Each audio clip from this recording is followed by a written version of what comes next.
Bonjour et bienvenue à bord de ce nouveau numéro de... Non, en fait, c'est pas un nouveau, c'est carrément le premier numéro de la Swiss for Tech en direct du CES. Alors, pas en direct puisque Mevo a décidé de faire des siennes. Donc, on passe par le bon vieil iPhone, un micro HF et on commence par cette première capsule vidéo. Pourquoi ? Pour vous faire les présentations, pour vous expliquer ce que vous allez pouvoir suivre pendant toute une semaine. Alors, j'ai à côté de moi Laurent Aymar. C'est un petit peu, ou surtout grâce à lui, à cause de lui qu'en fait on est ici, puisque Laurent vient ici depuis combien d'années ? C'est la 5e année où je viens, et puis c'est la 2e année où on est ensemble, Thierry, et puis Bruno, c'est 3e. Ouais, c'est la 3e année ensemble. Alors, première question pour faire les présentations. Déjà, si tu avais l'occasion de te présenter, pour ceux qui ne te connaissent pas encore. Donc moi je m'appelle Laurent Aymar et je viens ici parce que c'est une passion, mais aussi parce que j'ai un business autour de l'innovation. J'ai une startup qui s'appelle Red Dolphin en Suisse. Je distribue des innovations pour être là le plus tôt possible pour permettre aux geeks et aux moins geeks de découvrir ce qui se fait de mieux. Et souvent, ce qui se fait de mieux, je l'ai découvert ici à Las Vegas. Donc c'est pour ça que je reviens chaque année. Et puis en plus, ici, vous l'avez vu, on a un super point de vue. On est quand même à Las Vegas sans le soleil. Il fait un peu frais. Et on a l'occasion ce matin de découvrir en marge du CES toutes sortes de marques qui viennent présenter ça dans une belle suite. On va passer maintenant aux présentations de Bruno. Bruno, si tu avais l'occasion de te présenter. Je suis Bruno Chanel, je suis conseiller numérique, geek dans l'âme et puis très content d'être au CES. Et puis cette année, on va vous montrer une originalité. Oui, voilà, je vous en ai parlé sur Facebook ce matin. C'est le secret de ce spécial CES. Dis-nous ce que c'est et à quoi ça va servir. Ça c'est le petit modèle, c'est une LG 360 Cam. Donc c'est une caméra 360 qui peut faire des vidéos 360 qu'on va mettre sur YouTube. Là, la Nikon, elle est encore dans le sac, mais ça, c'est la LG, c'est le petit modèle. C'est nomade, ça va mieux pour l'instant. Demain, je vais faire la cartographie de l'Eureka Park. Et donc, vous pourrez voir les allées et revenir dedans, revisionner tout ce qui est présenté au fur et à mesure. Voilà.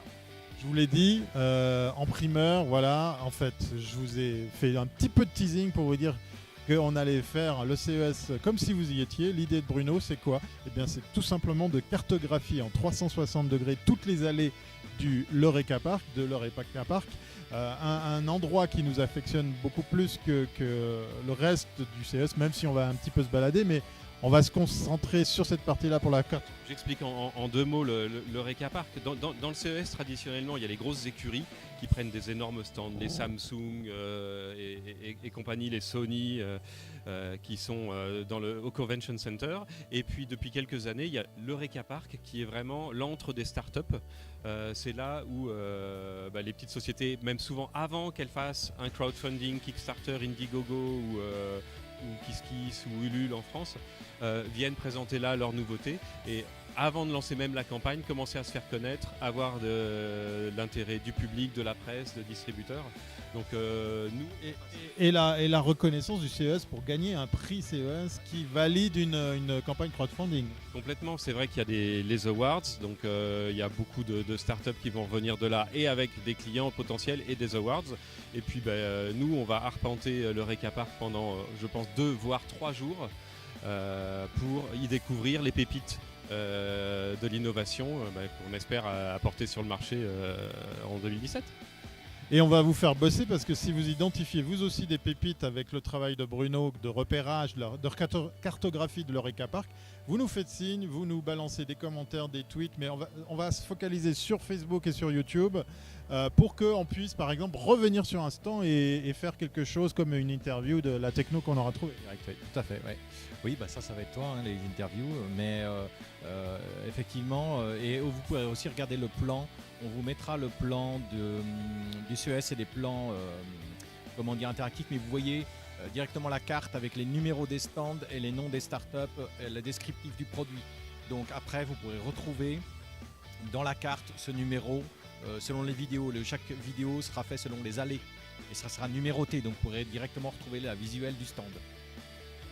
Voilà, donc tout ça c'est pour demain jeudi, on est mercredi matin, ici on est en fait sur une belle terrasse, dans une belle suite. On a eu l'occasion de rencontrer des des Belges avec Jukies, un Juicebox pour enfants. On va aller visiter nos copains et nos amis de Lima. Et puis on a vu aussi nos amis allemands qui étaient déjà présents l'année passée avec un bouton interactif très très beau. Numio, c'est. Numio qui a de fortes chances d'être distribué dans pas longtemps. Enfin voilà, on va vous montrer les images tout de suite après ça. Nous on va un petit peu aller bosser parce qu'il y a encore beaucoup de choses à aller visiter, je crois. Là on a vu quoi, 2-3 stands, on a encore 5-6 à voir là-haut dans cette suite et le CES ne fait que commencer. Alors à bientôt si c'est pas avant.